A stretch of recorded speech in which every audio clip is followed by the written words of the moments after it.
ನಮಸ್ಕಾರ, ನಾನು ಬಸವರಾಜು. ಒಂದಂತೂ ನಿಜ, ಸಿದ್ದರಾಮಯ್ಯನವರು ನಾನು ರಾಜೀನಾಮೆ ಕೊಡುವಂಥ ಸಂದರ್ಭದಲ್ಲಿ ಮುಖ್ಯಮಂತ್ರಿ ಮಾಡಬೇಕು ಪರಮೇಶ್ವರಿಗೆ ಅಂತ ಹೇಳಿದ್ದೀನಿ ಅಂತೇಳಿ ನಮಗೆಲ್ಲ ಹೇಳಿದರು. ಅದನ್ನು ಹೈಕಮಾಂಡ್ನವರು ಕನ್ಸಿಡರ್ ಮಾಡಲಿಲ್ಲ. ಬಹುಪಾಲು ಮಾಧ್ಯಮಗಳು ನಾಗೇಂದ್ರ ಅವರ ರಾಜೀನಾಮೆಯ ವಿಚಾರವಾಗಿ ಚರ್ಚೆ ಮಾಡ್ತಿದ್ದಾರೆ.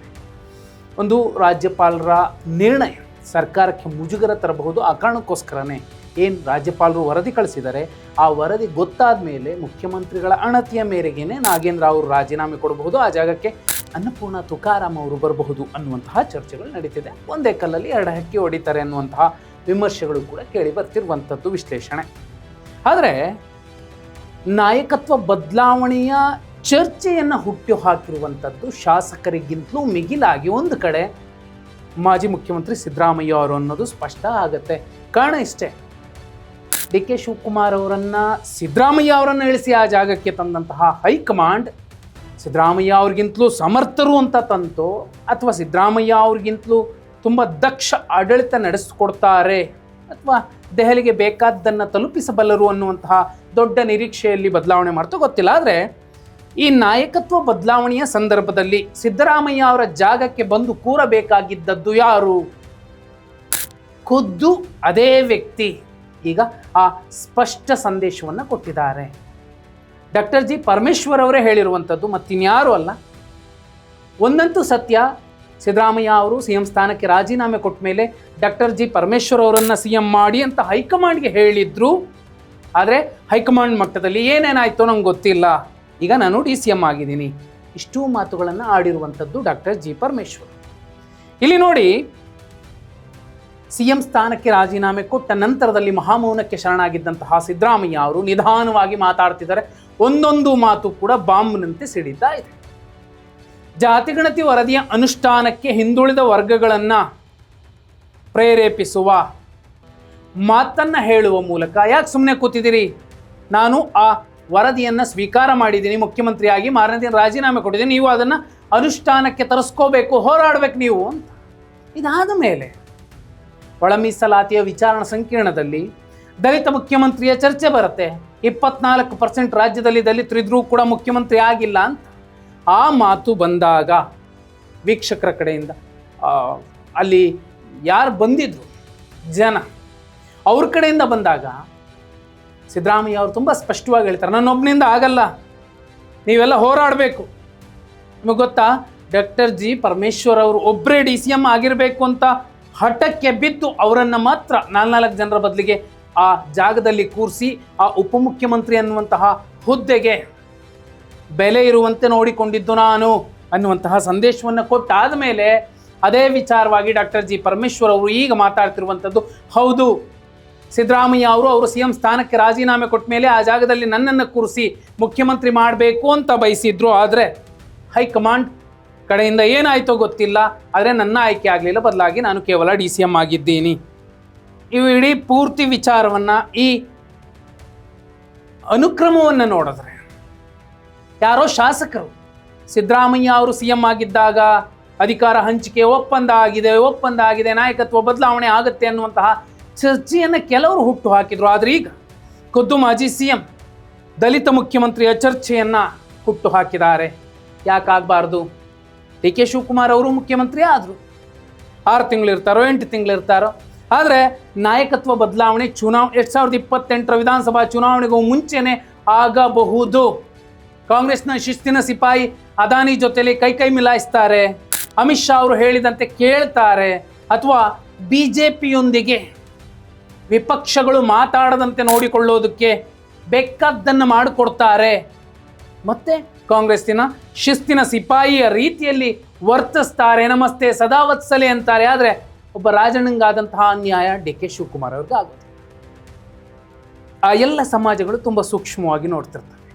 ಕಾಂಗ್ರೆಸ್ನ ವಿಚಾರವಾಗಿ ಚರ್ಚೆ ಮಾಡಬೇಕಾದ್ರೆ ಆ ಗಾಂಧಿ ಭವನದಲ್ಲಿ ನಡೆದಂತಹ ವಿಚಾರ ಸಂಕಿರಣದಲ್ಲಿ ಸಿದ್ದರಾಮಯ್ಯ ಅವರು ಹೇಳ್ತಾರೆ, ನೀವು ಕಾಂಗ್ರೆಸ್ಸಲ್ಲಿ ಇದ್ರಿ ಅನ್ನೋ ಕಾರಣಕ್ಕೋಸ್ಕರ ನಿಮಗೆ ನಾವು ಮತ ಹಾಕಿದ್ವಿ, ಕಾಂಗ್ರೆಸ್ಗೆ ಮತ ಹಾಕಿದ್ವಿ, ನಿಮ್ಮಿಂದ ಸಾಧ್ಯ ಆಗ್ತಿತ್ತು ಮುಖ್ಯಮಂತ್ರಿಯ ಜಾಗದಲ್ಲಿ ದಲಿತರನ್ನು ಕೂರಿಸೋದಕ್ಕೆ, ಯಾಕೆ ಮಾಡಲಿಲ್ಲ ಅಂತ ಪ್ರಶ್ನೆ ಎತ್ತಿದಾಗ ನನ್ನ ಪ್ರಯತ್ನ ಎಷ್ಟಿತ್ತು ಅನ್ನೋದನ್ನು ಸಭಿಕರ ಮುಂದೆ ನಿರ್ಭಯವಾಗಿ ಹೇಳಿದ್ರು. ನಾನು ಡಾಕ್ಟರ್ ಜಿ ಪರಮೇಶ್ವರ್ ಅವರನ್ನು CM ಮಾಡುವ ಎಲ್ಲ ಪ್ರಯತ್ನಗಳನ್ನು ಮಾಡಿದ್ದೆ, ಆದರೆ ನನ್ನೊಬ್ಬನ ಕೈಲಿಂದ ಏನೂ ಆಗಲಿಲ್ಲ. ಹಾಗಿದ್ರೆ AICC ಸಾರಥಿ ಮಲ್ಲಿಕಾರ್ಜುನ್ ಖರ್ಗೆ ಅವರು ಏನು ಮಾಡಿದ್ರು? ಪರಮೇಶ್ವರ್ ಅವರು ಬೇಡ ಅಂತ ಎಲ್ಲರೂ ಪ್ರತಿಪಾದನೆ ಮಾಡುವಾಗ ಸುಮ್ಮನಿದ್ರ? ಅಥವಾ ಫ್ಯೂಡಲ್ ವ್ಯವಸ್ಥೆ ಕಾಂಗ್ರೆಸ್ ಹೈಕಮಾಂಡ್ ಮಟ್ಟದಲ್ಲಿ, ರಾಜ್ಯ ಮಟ್ಟದಲ್ಲಿ ಇದ್ದದ್ದು?